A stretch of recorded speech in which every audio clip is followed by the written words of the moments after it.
सिद्धेभ्यः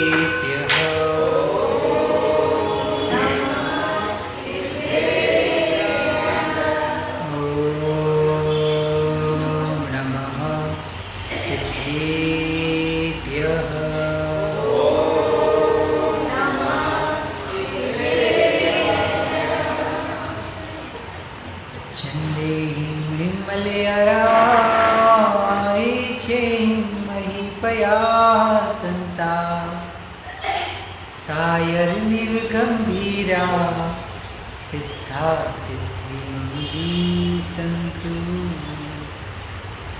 यस्य स्वयं स्वभावाप्ति प्रभावे कृत्स्नकर्मणा तस्मै संज्ञानरूपाय नमोऽस्तु परमात्मने हरिहन्तारं नमो सिद्धाय नमो आयरीयाणं नमो वचायाणं नमो लोई सर्वसाहुनं अनंतानंत परम सिद्ध भगवान की देवादिदेव 1000 श्री महावीर भगवान की परम पूज्य आचार्य भगवान पूज्यपाद स्वामी की परम पूज्य आचार्य भगवान विशुद्ध सागर जी महाराज की मुनि श्री सुयश सागर जी महाराज की जगत कल्याणी जिनवाणी मात की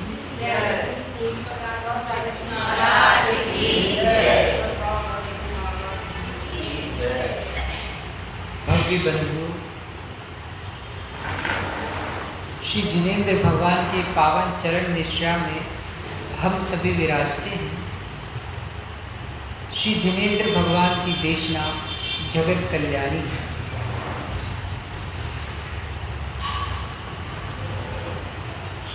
संपूर्ण विश्व में इस जीव का अहित कराने वाला यदि कोई है तो वह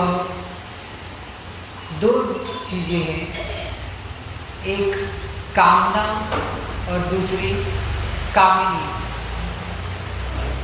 कामना और कामिनी व्यक्ति के अंतरंग की सरलता को नष्ट कर देते हैं। जो स्वरूप पर दृष्टि करना चाहते हैं उन्हें रूप पर दृष्टि नहीं करनी चाहिए। कहा जाता है कि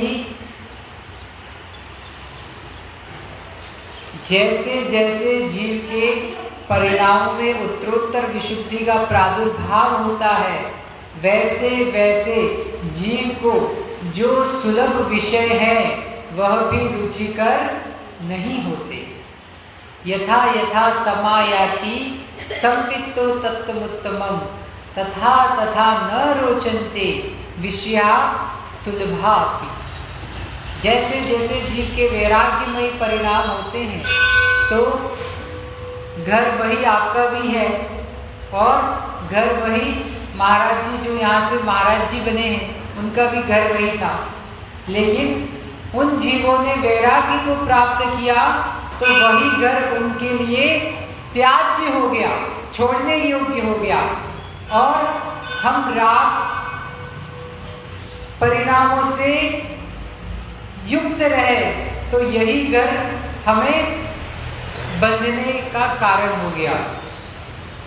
वस्तु कोई बंध या निर्बंध का कारण नहीं है, हमारी उसमें जैसी ममत्व दृष्टि रहती है वैसे ही हमें फल प्राप्त होता है।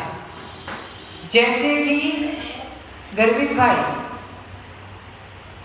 एक बिल्ली है, वही बिल्ली अपने ही मुख से अपने बच्चे को ले जा रही है और वही बिल्ली अपने ही मुख से एक चूहे को ले जा रही है। तो मुख कितना है? एक है, लेकिन दोनों ही उसी समय एक क्रिया में उसे उसके बच्चे के प्रति वात्सल्य भाव है, और यानी कर्तव्य का भाव है, और दूसरी क्रिया में वही बिल्ली हत्यारिन कहलाती। तो इसी तरीके से अब आपको घर में बांध के रखा है कि आप घर से बंधे हुए हो? हाँ, ये तो ऐसा हो गया कि जैसे हमारे संजय भैया ने क्या किया, एक पेड़ से बंध गए, अब बोल रहे हैं महाराज जी हम बंधे हुए संसार में छूट नहीं पा रहे, हमें इस बंधन से छुड़ाओ। तो कोई छुड़ा सकता है क्या आपको? आपने स्वयं ही बांधा है, तो छोड़ना भी स्वयं को ही होगा। आचार्य भगवान ने एक अनुपम सूत्र दिया है, माधुर्य गुण प्रीति। बोलिए एक साथ, जैसे आप के घर में शक्कर है, उसे खोल के ढक्कन खोल के रख दिया, तो चींटियों को बुलाने जाते हो क्या? वो आ जाती है कि नहीं आ जाती? जहाँ जहाँ मधुरता है वहाँ बरबस ही वो तज्जन्य लोग आ ही जाते हैं। बस वैसे ही हमारे स्वभाव में भी माधुर्य बना हो तो श्रावक साधर्मी जन सहज ही अपनी ओर आकर्षित हो। तो क्या सीखा हमने? माधुर्य गुण प्रीति। संसार में यानी और कुछ हो ना हो, एक माधुर्यता का गुण है। माधुर्यता से कहना, माधुर्यता से व्यवहार करना, और माधुर्यता के साथ स्वयं का और अन्य को रखना। तो आपको कोई अलग से आपको क्लास नहीं लगानी पड़ेगी, अपने आप ही लोग आपके पास रहेंगे। तो इस तरीके से आचार्य भगवान यही सिखा रहे हैं कि जहाँ जहाँ माधुर्य गुण है वहाँ प्रीति भाव सहज ही होते हैं। और आचार्य भगवान पूज्यपाद स्वामी आज गाथा नंबर 2 में बता रहे हैं कि योग्योपादान योगेन दृश्यतः श्रणितामता द्रव्यादि स्वादि संपत्ता वात्मनोप्यात्मता मता। अर्थात जैसे योग्य द्रव्य क्षेत्र काल और भाव के मिलने पर जो स्वर्ण पाषाण है, आपके यहाँ जैसे एल्यूमिनियम निकलता है ना, ऐसे ही सोने की भी खदान रहती है, उसके यहाँ उसमें से सोना निकलता है, सोने का पत्थर निकलता है, फिर उसको हमने प्रक्रिया के द्वारा शुद्ध सोना निकालते हैं। तो जैसे वह स्वर्ण पाषाण योग्य निमित्तों के मिलने पर और अपने निज उपादान के योग से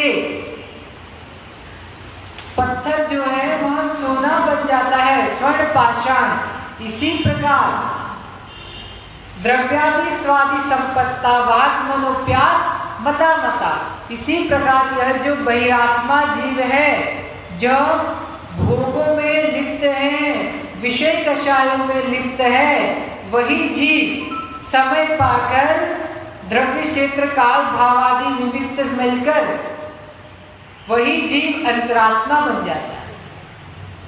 अंतरात्मा जीव के भाव कैसे रहते हैं? अब इनको खल शुद्धो दंसन नारमयो सदा रूपी, मैं निश्चय से एक हूँ, शुद्ध हूँ और दर्शन और ज्ञान से युक्त हूँ। नव्यक्ति मज्जम किंचवी, इसके अलावा अन्य जो भी परद्रव्य है वह किंचित मात्र भी मेरा है क्या? तो फिर आप कैसे बोलोगे मेरा बेटा, मेरी पत्नी, मेरे पुत्र? तो जब हम निश्चय दृष्टि से कहेंगे, जब निश्चय दृष्टि से हम विचार करते हैं, तो वास्तव में हमारा निज आत्मा को छोड़कर अन्य कोई भी द्रव्य हमारा नहीं है। जब हम ऊपर जाएंगे तो घर को साथ में लेके जाएंगे क्या? पुत्र मित्र कोई आएगा साथ में? हाँ, कोई भी नहीं आएगा। यह शाश्वत सत्य को हम जानते हुए कि पर्याय क्षणवर्ती है, कुछ समय की सीमा में हम इस पर्याय को लेकर आए हैं, तो क्यों न अपने सत्य स्वरूप को जाने कि हम नित्य हैं, हम अनुत्पन्न हैं, अविनाशी हैं, हमारा कोई कर्ता धर्ता नहीं है, कोई रक्षक भी नहीं है। इस तरीके से जब हम शांत होते हैं, यानी अपने आप को रिलैक्स करना है, क्योंकि घबराहट के, बेचैनी के और भय के भाव कब आते हैं जीव को? जब उसको एकाकीपना, अकेलापन दिखता है, अकेलापन महसूस होता है कि मैं अकेला हूँ, मेरे साथ कोई नहीं है ना? तब भगवान आचार्य भगवान सिखा रहे कि हे जीव, वास्तव में तो तू अकेला ही है, आया भी अकेला ही है और जाएगा भी अकेला ही। 12 भावना में क्या कहते हैं हम लोग? आप अकेला अवतरे मरे अकेला होय, यो कबहू इस जीव को साथी। तब भी हम जाके वो शक्कर जैसे, चींटी जैसे फिर से, तो ये क्या है? यह हमारे राग परिणाम है। राग परिणाम अर्थात जो हमें इष्ट वस्तु की प्राप्ति होना है, उसमें जो परिणाम होते हैं वह राग परिणाम कहलाते हैं। द्वेष परिणाम का अर्थ क्या हो गया? जो परिणाम, जो चीज हमें पसंद नहीं है, अनिष्ट है, उसका संयोग होना, और जो हमें पसंद है, इष्ट है, उसका वियोग होना। ऐसी स्थिति में जो हमारे द्वेष रूप परिणाम है वह द्वेष कहलाते हैं। तो जब हम अपने स्वरूप की ओर, ज्ञान की ओर दृष्टि करते हैं, तो सहज ही जो सांसारिक प्रतिकूलता है उनका प्रभाव कम होता चला जाता है हमारे मस्तिष्क पर। जब हमें मालूम चल गया अहमिको खलु शुद्धो, निश्चय से मैं एक हूँ, शुद्ध हूँ, आगे इसी में आने वाला है, एको हम निर्मम शुद्धो, मैं एक हूँ, पर द्रव्य के ममत्व से शून्य हूँ।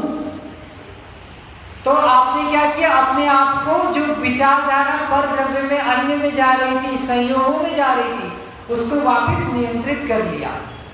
एको हम निर्मम शुद्धो ज्ञानी योगींद्र गोचरा, बाह्य संयोग जा भावा मत्ता सर्वे भी सर्वदा, कि जितने भी बाह्य संयोगज भाव हैं वे सब संयोगज भाव हैं, मुझसे सर्वथा भिन्न ही है। भिन्न है क्या? भिन्न है, बताओ। अभी कंफर्म नहीं ऐसा लग रहा है आप लोगों को। जितने भी संयोगज भाव हैं वे सब मुझसे भिन्न ही हैं, ये हमें मानना ही पड़ेगा, तभी जाकर हमारी आसक्ति के भाव कम होंगे। बाकी हम कितना भी रोज कितना भी कर ले, लेकिन परिणाम वापस से, जैसे रोज झाड़ू लगाओ फिर से कचरा होता है कि नहीं होता है, बस उसी तरह हमारे मन में भी संयोगजन्य राग द्वेष क्रोध मान माया लोभ परिणाम आते ही रहेंगे। तो क्या करना है हमें?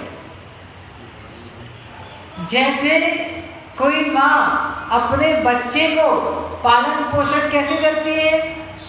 छोटा नवजात शिशु है तो खाना खिलाती है क्या उसे? नहीं, आंचल का दूध पिलाती है। आंचल का दूध पिला करके उसे पुष्ट करती है। तो इसी तरह माँ जिनवाणी के 4 आंचल हैं। कौन कौन से? प्रथमानियोग, कर्णानियोग, चरणानियोग और द्रव्यानियोग। तो जैसे कोई माँ अपने आंचल का दूध शिशु को पिलाकर उसे पुष्ट करती है, ऐसे ही माँ जिनवाणी के 4 आंचल हैं। उन 4 अनुयोगों का दुग्ध पान कर, जिनवाणी कैसी है? दुग्ध। कहाँ गए ये सभी बच्चे?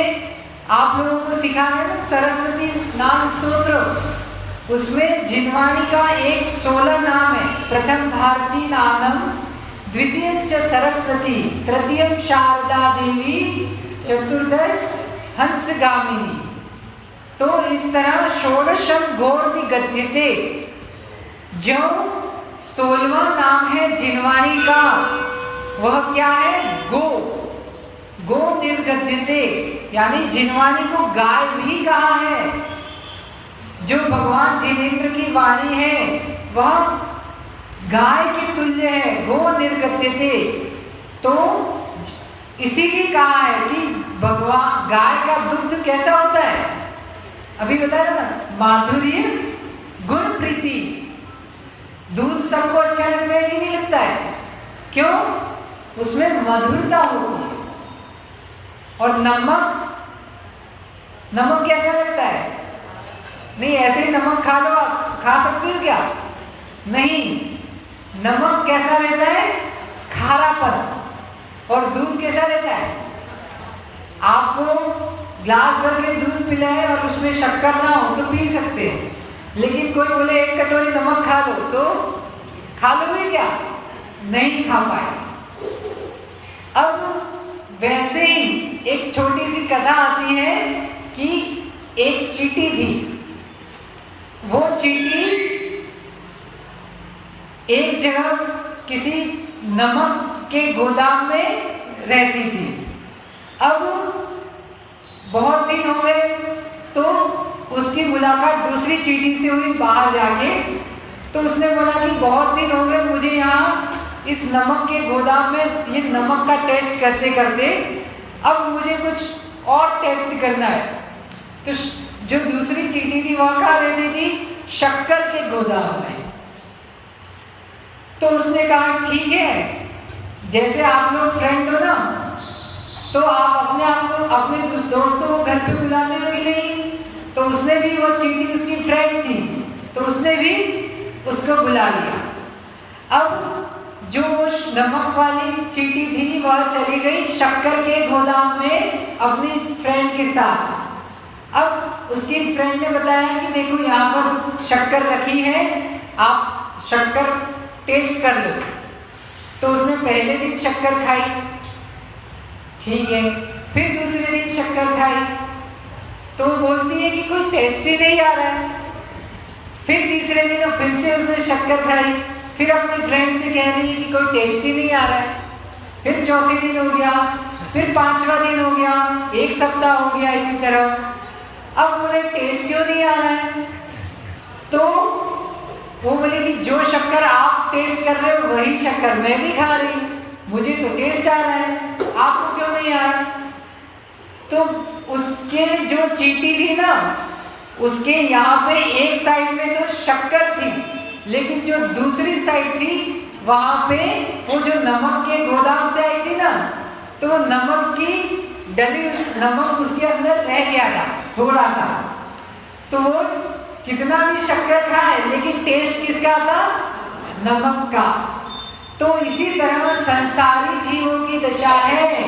या आप जिनवाणी सुन के जाते हो 1 घंटा, वो 1 घंटा भी नहीं आते, उसमें भी कटौती कर लेते हैं, और घर जाके 23 घंटे वही खारापन खारापन खारापन चलता रहता है। तो फिर टेस्ट किसका आएगा? खारापन का। तो विषय कषायों का टेस्ट छोड़ना है तो देव शास्त्र गुरु की संगति का, सानिध्य का लाभ लेना ही चाहिए। श्रावक के 6 कर्तव्य कौन कौन से हैं? श्रावक कितने हैं यहाँ पे वो बताओ मुझे? कोई भी नहीं है, सब तो श्रावक हैं। वो देखो, वो वेद जी हाथ ऊंचे कर गए। ये सब क्या है? हमारे अंतरंग की हीन भावना है। हीन भावना ऐसी चीज है कि जो वास्तव में हम हैं वो भी, उसका भी अनुभव नहीं कर लेते। यानी हम कलेक्टर हैं, हम अध्यक्ष हैं, फिर भी हम अपने आप को छोटा मान रहे, ये हीन मानना। आप श्रावक हो तो कहो ना अच्छे से हम श्रावक हैं। अब बोलो, देव शास्त्र गुरु को मानते हैं कि नहीं मानते हो? भगवान के दर्शन करते हैं कि नहीं करते हैं? तो बेटा आप शावर हो के नहीं हो? हैं तो अच्छे से कहना चाहिए ना, आप बच्चे हो के नहीं हो? हैं, ये तो कंफर्म है, लेकिन शावर है कि नहीं है ये कंफर्म होना चाहिए। तो जैसे विषय कषायों का खारापन में जितना अधिक समय देंगे तो स्वाद हमें हमारे भावों में भी वही चलता रहेगा। और जैसे हम देव श्रावक हैं तो उनके षट आवश्यक कर्तव्य भी होते हैं। देव पूजा, गुरु पास्ति, स्वाध्याय, संयम, तपत्याग, यानी भगवान जिनेंद्र भगवान की पूजन करना, गुरुओं की उपासना करना, फिर देव पूजा, गुरु पास्ति, स्वाध्याय करना, त्याग करना, संयम धारण करना, संयम और दान करना। आचार्य भगवान कुंद स्वामी ने तो ये लिखा कि जो श्रावक दान और पूजा नहीं करता वह श्रावक कहलाने का भी अधिकारी नहीं है।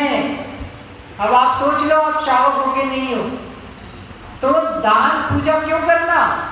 हमारे लिए नहीं करना कि हमें कुछ फायदा होगा। शक्कर की डली बढ़ानी है और नमक की डली कम करनी है, इस उद्देश्य से करना। तो देव पूजा और गुरु उपासना ये करने श्रावक का कर्तव्य है। जो ये नहीं करता वह श्रावक भी नहीं कहलाता। तो अब से आप लोग करोगे कि नहीं करोगे? हाँ, करेंगे। इतने भाव तो बनाओ। अब आपसे पूछा जाए क्यों ज्ञानियों आप लोग मुनि बनेंगे कि नहीं बनेंगे? भावना तो करो।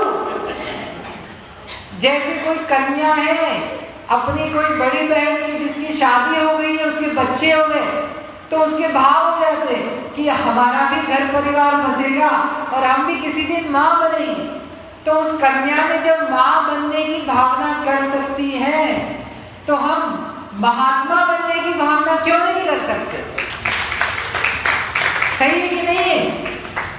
तो जब आप महात्मा बनने की भावना कर सकते हो तो एक दिन ऐसा आएगा, वही कन्या 5 वर्ष, 10 वर्ष, 12 वर्ष की कन्या भावना करके एक दिन माँ बन जाती है और वही बहू बन के कभी सास भी बन जाती है, फिर और अन्य का पालन पोषण करती है।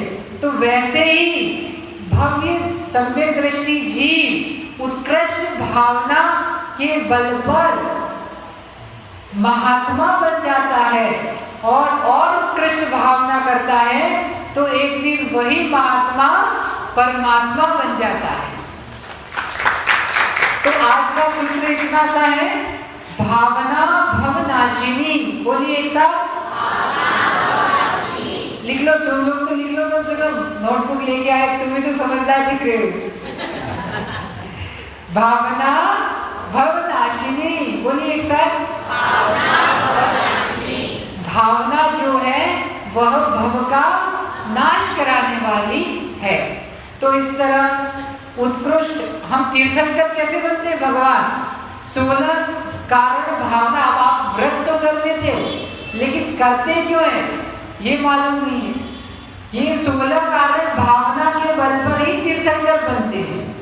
तो यह भावना भाए और हम अपने भव का नाश करें। इसी भावना के साथ भगवान महावीर स्वामी की जय।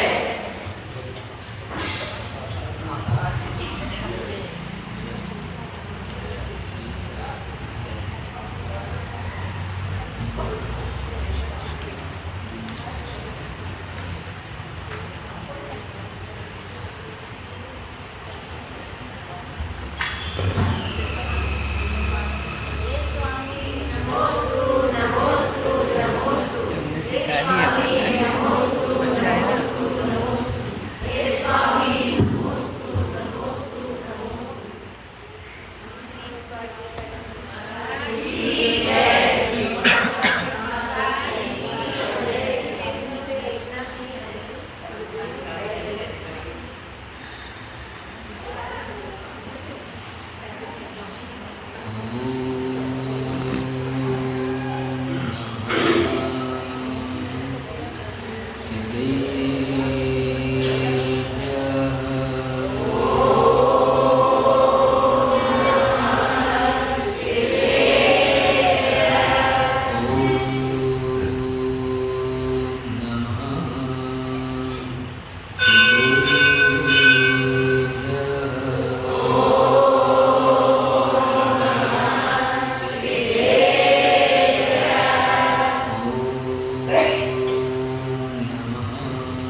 शौर्य समझने च सर्वदा वंदे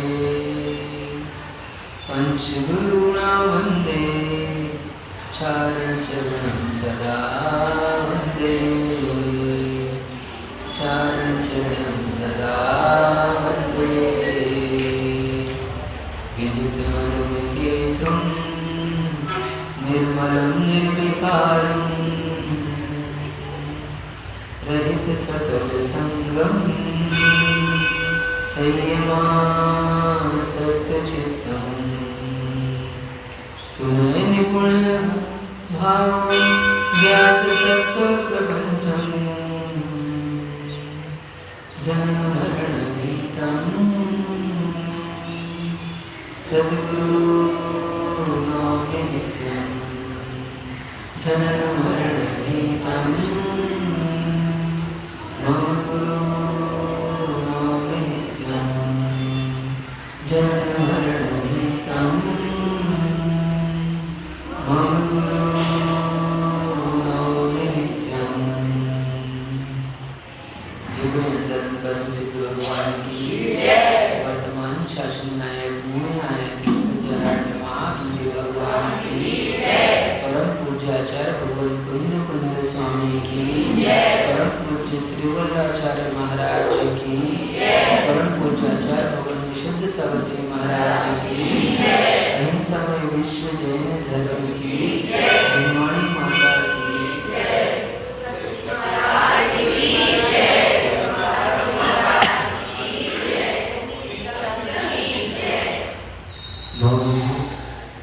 आज पुनः हम सभी के महाभाग्य का उदय हुआ है, जो सर्वज्ञ प्रभु की उपेक्षा हमें प्राप्त हो रही है। तीव्र पुण्य के नियोग से ही भाव सुधरते हैं। भाव की चर्चा कर रहे थे महाराज। भाव बनाने के लिए भी भाव चाहिए। ऐसे ही किसी जीव के भाव नहीं बनते। ऐसे किसी को बोलोगे साधु बनने के भाव बनाओ, नहीं बना पाया। जो साधु के निकट आ गया है, जो साधु की संगति में आ गया है, और अब उससे कहा जाए कि अब तुम साधु बनने के भाव बनाओ, तो बना सकता है। क्या संजय जी कोई कह रहा है आपसे साधु बन जाओ, है ना? ऐसा होता है जब साधु बनने की बात आती है तो हम लोग दूसरे का चेहरा देखते हैं। क्या ये माताएं बहुत समझदार है, बहुत समझदार है। प्रवेश हो रहा था, नारा लगा रही थी, हाँ, हर माँ का बेटा कैसा हो, क्या सौरभ सागर जैसा हो। हर माँ का बेटा कैसा हो, दादा जी निर्मल भैया, हर माँ का बेटा कैसा हो, विशेष सागर जैसा हो, ठीक है। और तुम्हारा बेटा तो नहीं बोलेगा, हाँ? अपने बेटे की बात आएगी तो कहेंगे एक ही तो है महाराज हमारे पास, हाँ, एक ही है। अरे एक ही है, भगवान महावीर भी कितने थे, हाँ? एक भी हो तो चिंता मत, हम मांग नहीं रहे, ले जाएंगे भी, और ले जाएंगे भी तो आप रोक नहीं पाओगे, और हम ले जाएंगे तो रोक नहीं पाओगे, ऐसी बात नहीं है। वो जाना चाहेगा तो, जिसको हम भगाना चाहते हैं डॉक्टर साहब, वो भागता ही नहीं, हाँ? और जिसको रोकना चाहते हैं वो रुकता नहीं।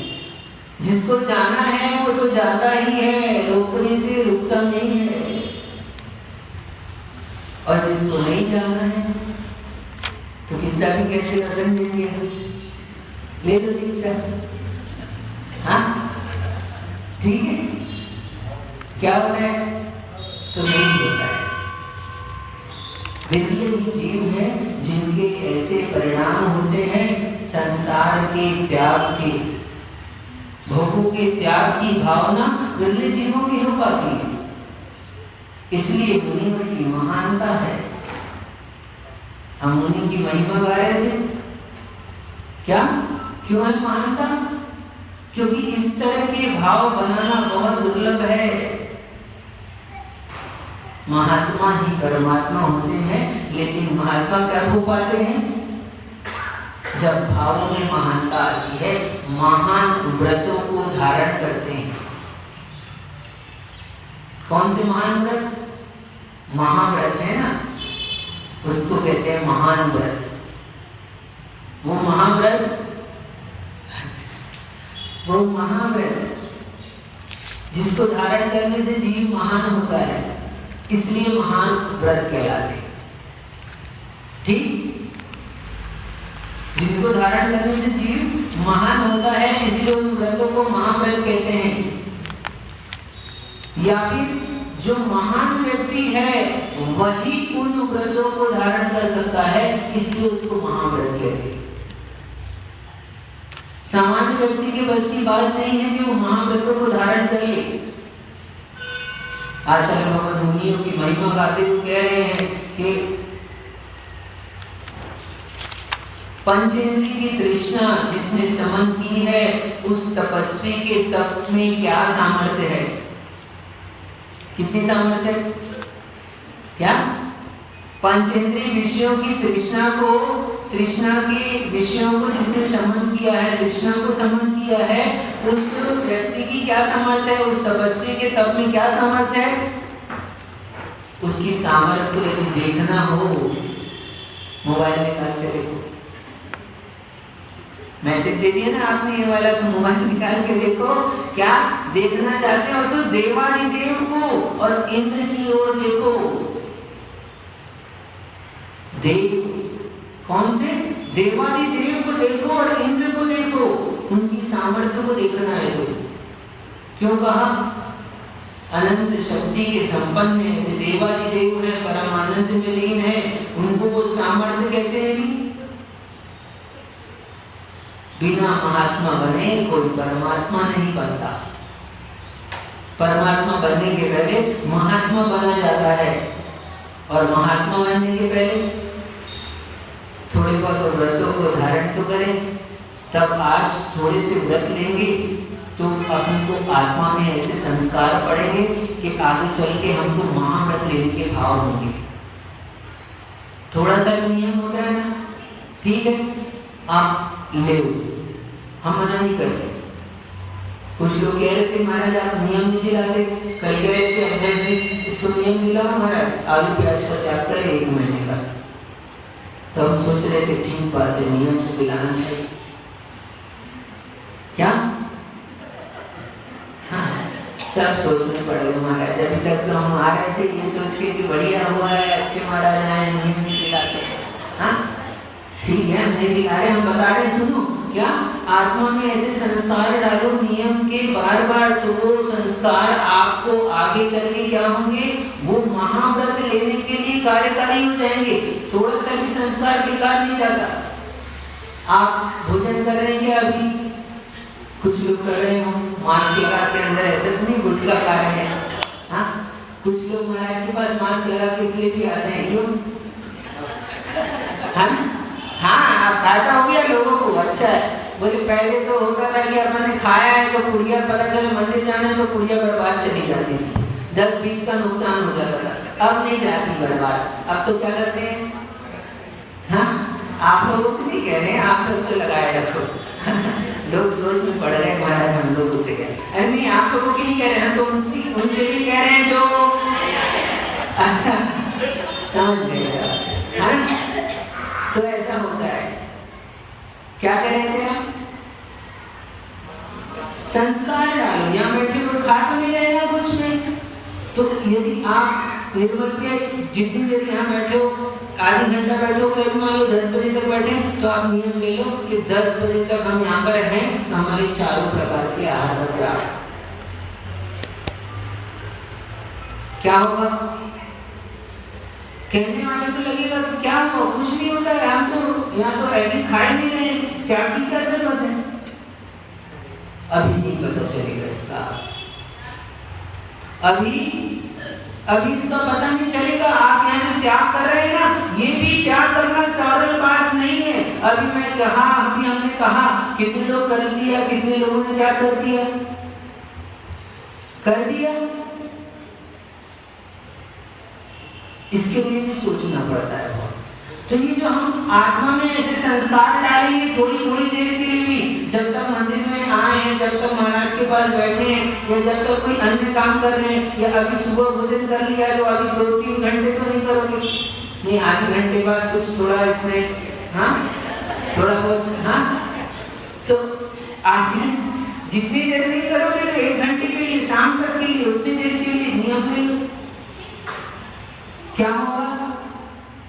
ये तीव्र पुण्य का आश्रय होगा और आपकी सबसे मूल बात आत्मा में संस्कार पड़ेंगे कि आप, और उससे भी ज्यादा आप जागृति बनेगी आपकी। क्या?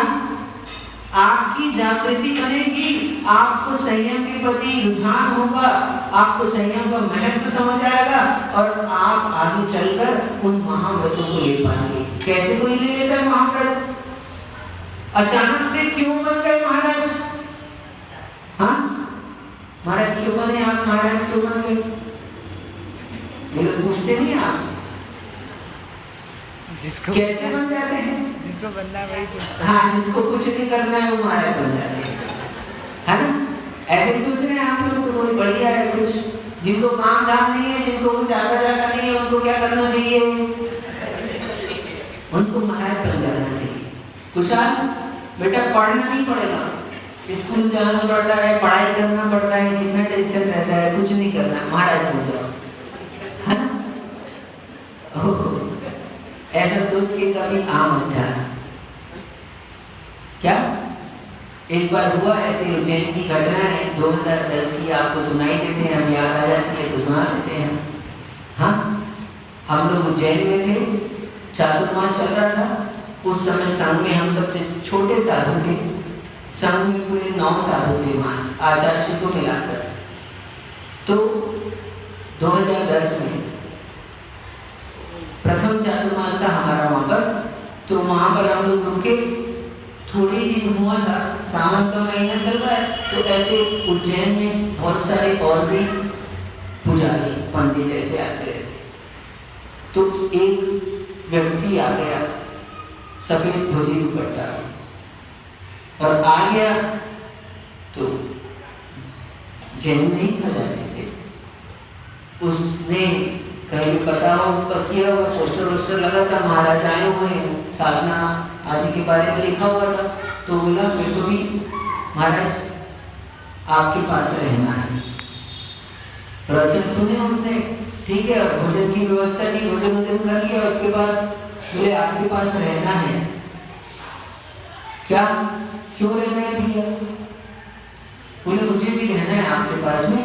तो एक दिन हुआ जैसे ही आया, रहा, आया, दोपहर में ब्रह्मचारी लोग थे और भी 2-4 ब्रह्मचारी थे। तो ब्रह्मचारियों के पास में जाके रह गया। दोपहर में उसने ब्रह्मचारी से पूछा, भैया जी बोले पानी कहाँ है?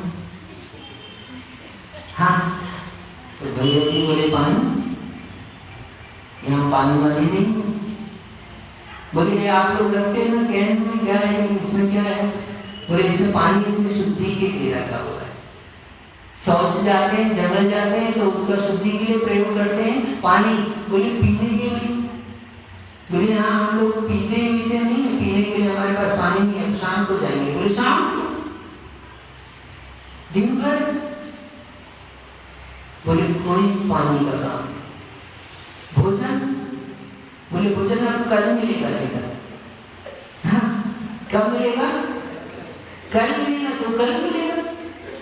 हाँ, तो वो भैया जी आए थे तो फिर एक दिन क्या हुआ, अगले दिन उनको क्या हुआ, अगले दिन सुबह आए, आचार्य जी के पास नमस्कार किया। बोले महाराज हमसे नहीं हो पाएगा ये, हम तो कुछ और सोच कर आए थे यहाँ पर, लेकिन आपके पास तो हमारा काम नहीं चलने वाला। तो ऐसा होता है, तो साधु बनना है तो कोई ये सोच के मान आ जाए सब व्यवस्था है, अच्छा कुछ करना नहीं पड़ता है। भोग भूमि के सपने तो ऐसे ही महाराज दिखा रहे हैं लोगों को, है ना? तो ये लोग खुश हो रहे हैं बहुत, ठीक है। ऐसे ही एक जने सोचा, आया एक ब्रह्मचारी आया, संग में रहा, बोले महाराज मुझे भी महाराज बनना है। आया, संग में रहा और एक दो दिन रहा, और एक दो दिन के बाद बोले आचार्य जी के पास, आचार्य जी ने कहा ठीक है रहो। 2 दिन के बाद आया, बोले आचार्य जी नमस्ते, बोले मैं घर जा रहा हूँ। तो आचार्य जी ने बोले क्यों? तो आचार्य जी ने कुछ बोला नहीं, शांत रहे। वो नीचे उतर गए, नीचे जो कमेटी वाले कोई लोग रहते हैं, तो उन्होंने पूछा भैया जी कहाँ जा रहे हो, आप तो आए हो, रुको थोड़े दिन 2 दिन। बोले जा रहा हूँ। बोले क्यों जा रहे हो? बोले जिस काम से बचकर आया था, यहाँ दिन भर वही काम होता है। क्या? बोले मैं पढ़ना वढ़ना नहीं पढ़ रहा, मैं सोचा महाराज बन जाए, पढ़ने का कोई काम नहीं, बढ़िया मस्त घूमेंगे, खाएंगे पिएंगे, रहेंगे अच्छे से, हाँ। और यहाँ आचार्य जी के पास आए तो सुबह से लेकर शाम तक क्या होता है वहाँ पर? क्लास ही क्लास चलती रहती है। दोपहर में ये पहले ब्रह्मचारियों की क्लास, फिर महाराजों की क्लास, फिर दूसरी क्लास, फिर प्रवचन, फिर क्लास, ऐसा चलते रहता है। तो बोला भैया जिस काम के लिए बच के मैं आया था, सोचा था पढ़ना नहीं पड़ेगा, तो यहाँ पे तो उससे ज्यादा पढ़ना पड़ता है, इसलिए मैं जा रहा हूँ। ठीक है, तो मैंने पहले बता दिया आपको, कोई आमंत्रण है हमारे पास, है ना? यहाँ बहुत पढ़ना पड़ता है, और पढ़ना वरना कुछ नहीं पड़ता है वास्तव में, ये तो मन लगा रहे, उपयोग लगा रहे, इसलिए करना पड़ता है। तो दीक्षा क्यों लेनी, कैसे ले लेते हैं कोई दीक्षा? तो एक घटना सुनाते, कीर्तिधर मुनिराज, नाम सुना आपने? कीर्तिधर मुनिराज थे। मुनिराज की महिमा क्यों गाते हैं हम? क्या महत्व होता है, क्या उनकी तपस्या होती है, क्या त्याग होता है? वो कीर्तिधर मुनिराज नगर में प्रवेश कर रहे, बहुत दिन के उपवास के बाद आज आहार करने के लिए नगर में प्रवेश कर रहे हैं, मुद्रा लगाकर ईर्य पद से गमन कर रहे हैं, 4 हाथ भूमि को देखते हुए सने सने बढ़ रहे हैं। अंतर में दया के भाव हैं और सबके प्रति क्षमा भाव को धारण किए हुए बढ़ते जा रहे हैं। पंच इंद्रियों का निग्रह करके, 5 समिति का पालन करते हुए, 5 महाव्रतों को धारण करके, त्याग और तपस्या में लीन ऐसे वो मुनिराज नगर में प्रवेश कर ही रहे थे कि उधर से रानी ने आवाज लगाई। किसने? उधर से महारानी ने आवाज लगाई, सहदेवी ने, कि द्वारपालो, बोले निकालो तुम महाराज को यहां से। क्या क्या कहा उसने? द्वारपालो निकालो इन नंगे मुनिराज को यहां से, ये दोबारा इस नगर में दिखने नहीं चाहिए, और कभी दोबारा दिख गए तो समझ लेना तुम्हारी क्या, तुम्हारी जान खतरे में पड़ जाएगी। महारानी कह रही है द्वारपालों से कि निकालो इन मुनिराज को, ये नगर में दिखने नहीं चाहिए, और ऐसे जितने भी हैं सबको निकालो। लेकिन फिर भी महाराज साम्य भाव से मुद्रा लगाए, शांत, उस प्रतिकार का भी प्रतिकार नहीं कर रहे। क्या? उस प्रतिकार का भी, उस विरोध का भी, उस उपहास का भी वो प्रतिकार नहीं कर रहे, अपने मुद्रा लगाए शांत भाव से चले जा रहे हैं। कितने अपशब्द लोग कहते हैं तो भी शांत भाव से सुन लेते हैं।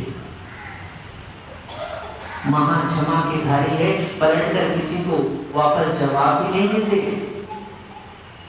अपने से कोई यही कहे तो हाँ 4 कह रहे, हम नहीं कह रहे, यही से आवाज आई। हम तो सब आप लोगों से सुन लेते हैं और आप लोगों को ही सुना देते हैं। कोई हमको एक सुनाए तो 4 ईट का जवाब। अच्छा ठीक है, देख लो ऐसा होता है। और वो महाराज शांत भाव से चल रहे हैं।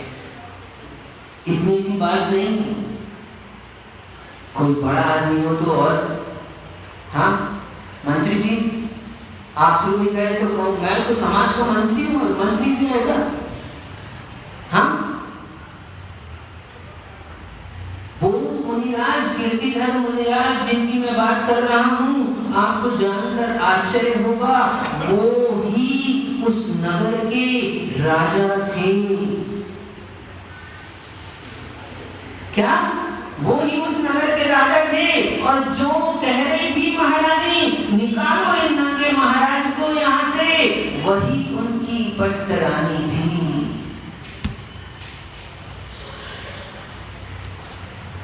कौन किसके? कौन किसके? जब तक हमारी राग की पुष्टि होती है तब तक संजय भैया अपने लगते हैं, और जिस दिन अपने राग की पुष्टि नहीं होती कोई अपना नहीं होता। उस रानी को वो भी नहीं दिखे, क्यों? क्योंकि किसी ज्योतिष ने भविष्यवाणी की थी, ये तुम्हारा जो पुत्र है सुकौशल, इसको जब मुनि के दर्शन होंगे, ये मुनि की बात सुन लेगा तो ये मुनि के साथ चला जाएगा, इसको कभी मुनि के दर्शन मत होने देना। आप लोग तो ऐसे नहीं सोच रहे हैं, बच्चे को नहीं भेज रहे इसलिए बोले नहीं भेजते महाराज के दर्शन। हाँ आप लोगों को तो किसी ने भविष्यवाणी नहीं कर दी, नहीं करी ना किसी ने, नहीं यहाँ के लोगों ने, यहाँ तो अच्छे लोग हैं, यहाँ तो भेजते हैं महाराज के पास। वो लोग कहते हैं चले जाओ अच्छा है, थोड़ी देर शांति। हाँ क्या होगा, थोड़ी देर महाराज दे तो अच्छे लोग हैं, भेज देते हैं, है ना। हम इतने अच्छे लोग हैं ना यहाँ पर, यहाँ सब अच्छे लोग हैं, समझदार हैं। जसपुर के लोग सब अपने मन से ही बोल लेते, हमारे को बोलने नहीं देते, है ना, समझदार है। सोचो जो रानी थी जिसके वो पति देव थे और जिस नगरी के महाराजा थे, वो महाराजा होने पर सोचो क्या अंतरंग की परिणति होगी, उनके भावों की दशा देखो। हमको पलटकर जवाब देना पड़ता है, उन्होंने इतने बड़े पद से त्याग करके मुनिराज हुए तो भी जरा भी अहंकार अंदर में नहीं, जरा भी क्रोध भीतर में नहीं। क्षमा की मूर्ति वो कीर्तिधर मुनिराज शांत भाव से रहे, और उस महारानी ने कहा उन मुनिराज को निकाल दो, और उस जैसे जितने भी हैं, और उस दिन द्वारपाल ने सब मुनिराजों को वहां से निकाल दिया बाहर। किस कारण से? एक के राग में एक से द्वेष होता ही होता है। कहीं राग है तो द्वेष नियम से होगा। जिसके प्रति राग है समझ लो तो कोई ना कोई ऐसा है जिसके प्रति आपको द्वेष है। किसके प्रति है ये आप विचार करना। उसको अपने बेटे के प्रति इतना तीव्र राग रहा कि उसको अब मुनिराज की मुद्रा भी पसंद नहीं आ रही, और उसने कह दिया मुनिराज को निकाल दो। इस घोर अपमान को भी शांत भाव से बिना कुछ कहे सह लिया और नगर से बाहर चले गए। कई दिनों के उपवास से आज पारणा की मन बनाई थी, नगर में प्रवेश कर रहे थे, लेकिन कोई बात नहीं, आज इसी में शांति है। मिल जाए तो बहुत अच्छी बात, और नहीं मिले तो हाँ आप लोगों के लिए कह रहे हैं, मिल जाए तो अच्छा, और नहीं मिले तो नहीं मिले तो और भी अच्छा। जो अलाभ को भी क्या, जो अलाभ को भी सुख का साधन मानते हैं, कर्म निर्जरा का साधन मानते हैं। अच्छा हुआ आज एक और पाप कटा। अंतराय हो जाता है तो 2 दिन पहले अंतराय हो गया था ना महाराज का, तो महाराज ने रोते रोते छोड़ दिया। हाँ क्या कैसे छोड़ दिया था? क्यों दे देते हो? दिखता नहीं है तो हाथ में जाते हो वहां देने के लिए। हाँ, चश्मा लगाए फिर क्यों नहीं दिखता? महाराज ने ऐसा कहा आपसे, क्यों? हाँ, नहीं दिखता तो आते क्यों? इतना बड़ा बाल है, दिखाई नहीं देता तुमको? ओहो, नहीं, कई लोग तो ऐसे रहते हैं, आ जाते बोले महाराज ले लो, बोले महाराज देख लेना, हमको दिखता कम है थोड़ा। अम्मा तो आके कहीं बोले, मन में सोचे अरे अम्मा ऐसी क्या है?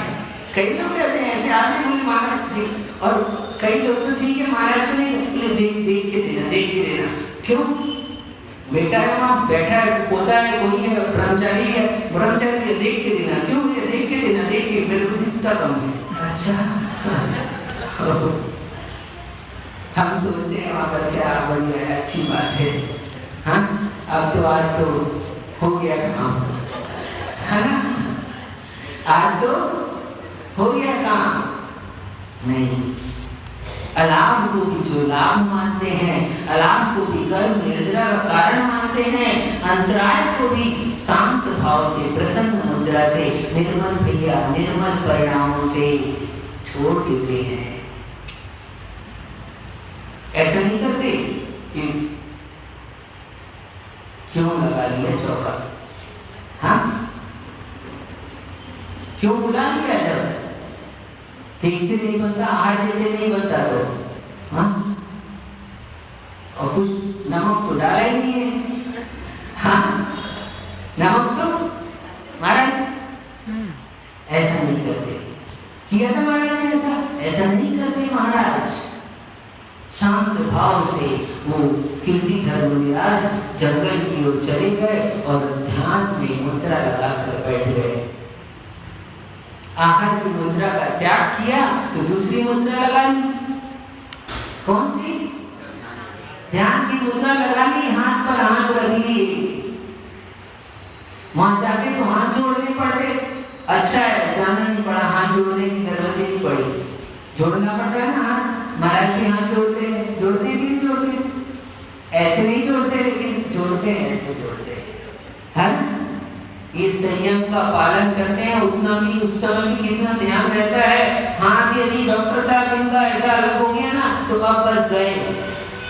नए महाराज बनते हैं तो शुरू में होता है ऐसा, हाँ हो जाता है कभी कभी। अब आदत नहीं है तो ऐसे पता चला ऐसे कर लिया, तो अब क्या ये ऐसे नहीं करोगे, अब तो छोड़ दो। हाँ, छोड़ना पड़ता है। खड़े खड़े वहां भी कितना संयम का ध्यान रखते हैं। आपको लगता है आहार कर रहे होते हैं, लेकिन आहार करते करते भी अपनी कृष्ण समिति का पालन करते हैं। ऐसे महाराज चले गए कीर्तिधर स्वामी जंगल में, और इधर एक ढाई माँ रोते रोते किसके पास पहुंच गई? सुकौशल महाराज जो राजकुमार थे उनके पास पहुंच गई। ढाई माँ रो रही थी तो उसको रोता हुआ देखकर सुकौशल ने पूछ लिया। क्या पूछ लिया? बोली, हो माँ तुम्हारी आंखों में आंसू? ऐसा कौन है जिसने तुम्हें रुलाया है? बताओ, मैं उसे दंड दूंगा। और क्या कहा? मेरी माँ ने तो खाली जन्म दिया है, लेकिन तुमने मुझे अपने आंचल का पान कराया है, इस योग्य बनाया, इतना बड़ा बनाया है। आज मैं तुम्हारे ही प्रभाव से ही तो यहाँ जो कुछ भी हूँ। आज मुझे बताओ किसने तुम्हारे को ऐसा कष्ट दिया है जिसके कारण तुम्हें रोना पड़ रहा है? मैं आज उसे दंड दूंगा। बुधाय माँ कुछ नहीं कहकर अपने आंसू को पोंछकर चुप हो गई। लेकिन राजकुमार ने जिद पकड़ ली कि बताओ बात क्या है। आज तक कभी तुमको रोते नहीं देखा, आज जरूर कोई बात है। और वो ढाई माँ बोल रही है, अब उसको बोलना ही पड़ा। बोले, मुझे रोना इस बात पर आ रहा है कि तुम्हारे साधुओं की परंपरा है क्या तुम्हारे कुल में साधुओं की परंपरा है, आज तक इतने सारे तुम्हारे कुल में ही महाराज हो गए, अपने बेटे को राज देकर सब क्या मुनि दीक्षा को धारण कर लिया, और आज तक कभी ऐसा नहीं हुआ कि तुम्हारे घर से कोई साधु भूखा गया हो। कई वर्षों के बाद में आज इस नगर में साधु आए थे, और वो भी कौन? वो भी इस नगर के राजा। सोचो, जो नगर का राजा है उसी को नगर में क्या नहीं मिल रहा? आहार नहीं मिल रहा। सबके विवेक से नहीं होते थे बलिया, और सबके विवेक से नहीं होते। जरूरी नहीं है आज सब कुछ मिल रहा है तो कल मिलेगा, मुकेश भैया, कोई जरूरत नहीं। जो नगर का राजा है उसी को नहीं मिल रहा, त्याग कर दिया उसने सब। त्याग के बाद में ऐसा नहीं सोचता कि अच्छा था घर में रहता, कम से कम शांति से खाने को मिलता। हाँ, घर में रहते इतनी गर्मी तो नहीं सहन करनी पड़ती, थोड़ा पंखा चलाकर हवा तो ले लेता। ऐसा विचार नहीं लाते, इसलिए इनकी महानता है। सब कष्टों को, सब परिश्रमों को बड़े साम्य भाव से, आनंद के साथ, क्योंकि वो चारित्र को सुख का कारण मानते हैं, इसलिए चारित्र को सहज भाव से पालन करते हैं, धारण करते हैं, आचरण करते हैं। आपको दुख का साधन दिखता है, इसलिए आपसे क्या होता है? सुख का साधन क्या है?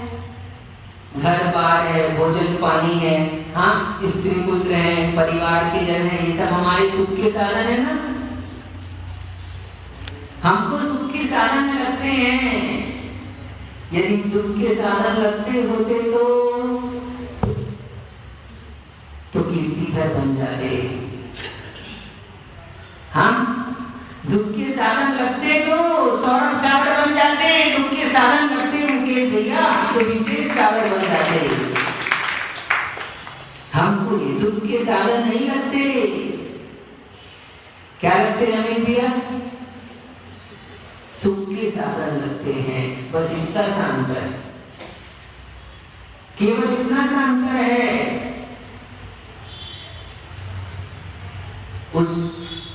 उसने ऐसा कहा, वो मुनिराज आए थे और वो भी इस नगर के महाराजा, तुम्हारे पिता, लेकिन महारानी ने उन्हें द्वारपालों के द्वारा नगर से बाहर निकालवा दिया। और जैसा ही सुकौशल राजकुमार ने ये बात सुनी, उससे रहा नहीं गया और वो दौड़कर तुरंत ही इस खोज पे निकल गया कि मुनिराज कहाँ गए। और उसके पीछे सारे के सारे उसके सेवक दौड़ रहे हैं, कोई छत्र हाथ में लिए है, कोई चरण पादुका हाथ में लिए, क्योंकि राजकुमार है, कभी द्वार के बाहर तक नहीं निकले। रानी ने कभी उस परकोटे से बाहर भी निकलने नहीं दिया उनको। क्यों? क्योंकि ये मुनिराज के दर्शन कर लेगा तो ये भी मुकेश भाई महाराज हो जाएगा। लेकिन वो तो दौड़कर जा रहे हैं और पीछे पीछे सब जा रहे हैं और पता करते गए कहाँ है महाराज कहाँ है। किसी ने महाराज को देखा और ऐसे पूछते पूछते वो आगे जंगल की ओर चले गए और गए तो देखिए पहली बार महाराज के दर्शन किए। शिला तल पर बैठे हैं, हाथ पर हाथ रखे ध्यान में मग्न। आहार नहीं मिला तो मुस्कुरा रहे, आनंद विलीन है। ज्ञान आहार विलीन है, आत्मा आहार विलीन है। जैसे बहुत देर से भूख लगी हो और भोजन मिल जाए तो क्या मुस्कुराता है आदमी? एक ग्रास मुंह में रखते ही क्या होता है? आनंद आता है कि नहीं आता? ऐसे वो आहार के त्याग करके आनंद में है। आहार का त्याग करके आनंद में लीन मुनिराज वहां पर बैठे हैं और शिला तल पर जैसे ही उसने देखा सुकौशल ने हाथ जोड़े अपने आप। ऐसी दिव्य प्रशांत मुद्रा आज तक कभी देखी नहीं, कभी दर्शन नहीं किए। ये मुद्राज उसने मन ही मन क्षमा मांगी कि मेरे माँ ने आपको नगर से बाहर निकाल दिया, आहार भी करने नहीं दिया, क्षमा प्रार्थी। वो तो शायद क्षमा की मूर्ति ऐसे ही क्षमा किए हुए थे, उन्होंने तो कुछ प्रतिकार किया ही नहीं, वो तो खुश हो रहे थे और आनंद में थे। और फिर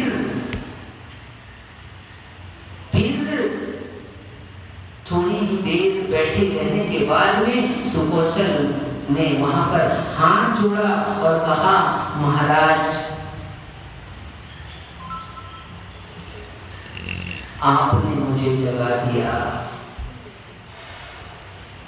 क्या आपने मुझे जगा दिया?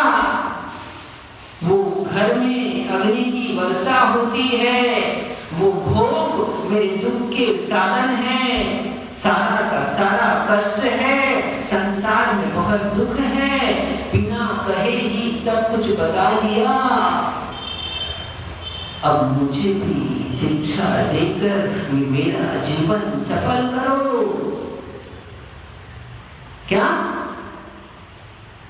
कुछ उपदेश नहीं दिया उन्होंने प्रवचन नहीं दिए 1 घंटे तक। आप लोग तो बड़े पुण्य आत्मा हो, हम हो कि नहीं हो?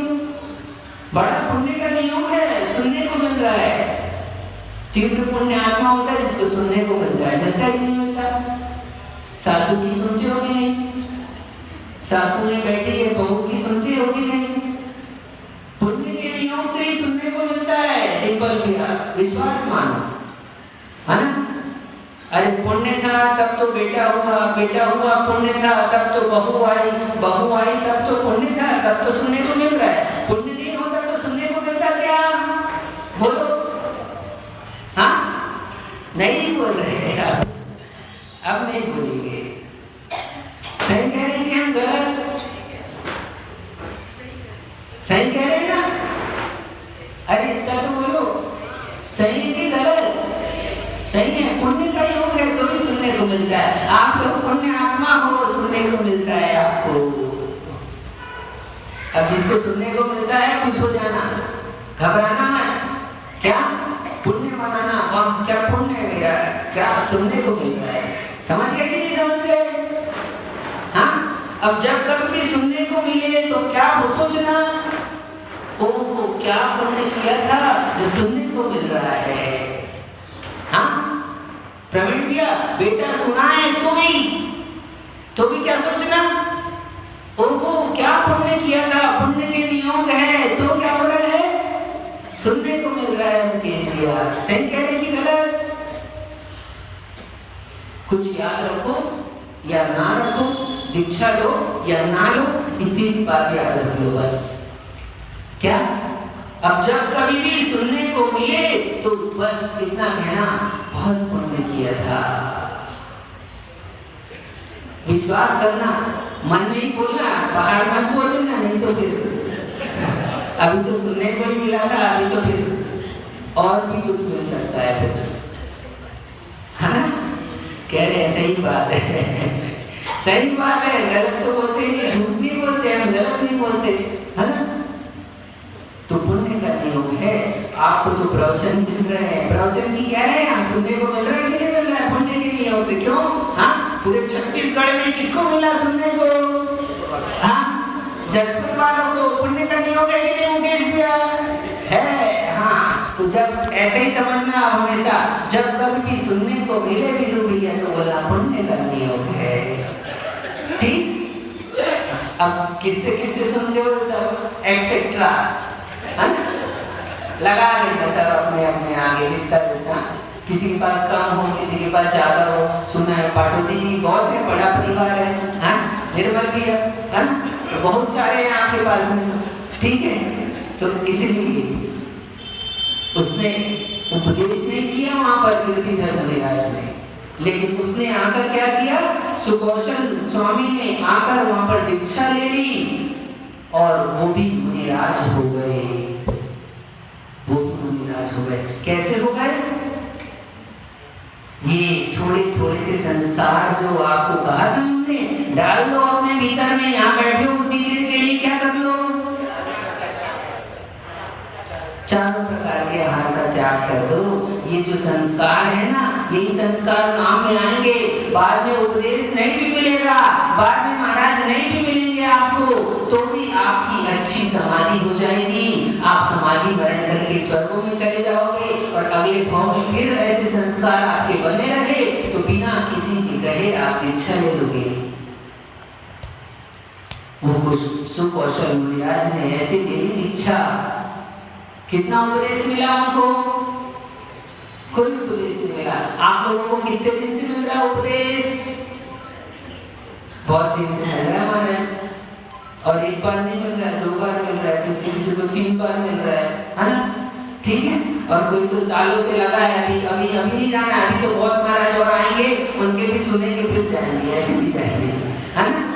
अभी तो कुछ नहीं है, अभी 2 ही महाराज आए, अभी तो पूरा संघ आएगा, आचार्य से आएंगे, सब महाराज की सुनेंगे, फिर जाएंगे, ऐसे भी जाएंगे, है ना? हाँ, ऐसे नहीं जाना है अपने को। इतने जल्दी चले जाएंगे तो क्या मतलब है?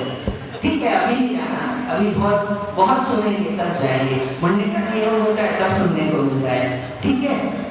तो उन्होंने दीक्षा ले ली। ऐसे समाधर्म मुनिराज होते हैं, ऐसे तपस्वी होते हैं, इसलिए उनकी महिमा आती है। कि मुनियों की महिमा इसलिए है, बिना उपदेश दिए भी जो अपने शरीर से ही, अपनी क्रियाओं से ही, अपनी चर्याओं से ही उपदेश देते हैं, उनकी त्याग तपस्या के साथ साथ उनकी क्षमता, क्षमा सारे ही बहुत गुण है। कितने गुण कहें? कितने हैं? अनंत गुण है। कितने? जितने लोग जसपुर से जा चुके हैं, कितने लोग? जितने लोग जसपुर से जा चुके हैं उनकी जितनी गिनती है उतने उनके गुणों की गिनती है, ऐसा समझना। इसलिए मुनि की महिमा हम जितनी गा पाए कम है। हमारी जीवा में ताकत नहीं है कि हम उनकी स्तुति कर सके, उनकी महिमा गा सके। आज कुछ याद रहे या ना रहे, बस इतना सा बात याद रखना। क्या बोलो? लेकिन हाँ, इतना याद रखना। क्या? बस जब भी सुनने को मिले तो इतना बोलना, बस मन में आहा पुण्य किया था पूर्व भाव में। क्या है ना? पुण्य का नियोग है। क्या बोलोगे? पुण्य का नियोग है महाराज। सुनने को मिल रहा है अपने को भी, तो क्या है? हाँ, पुण्य का नियोग है। सही है, पुण्य नहीं होता तो नहीं मिलता। धन्य है पूर्व भाव में पुण्य किया होगा, मुझे वाणी का श्रवण करने को मिल रहा है। भगवान, मुझे भाव में जब तक मुक्ति की प्राप्ति ना मिले ये जिनेंद्र भगवान की देशना प्राप्त होती रहे। ऐसी मंगल भावनाओं के साथ जब परम पूज्य आचार्य भगवान विशुद्ध सार्वजनिक महाराज जी की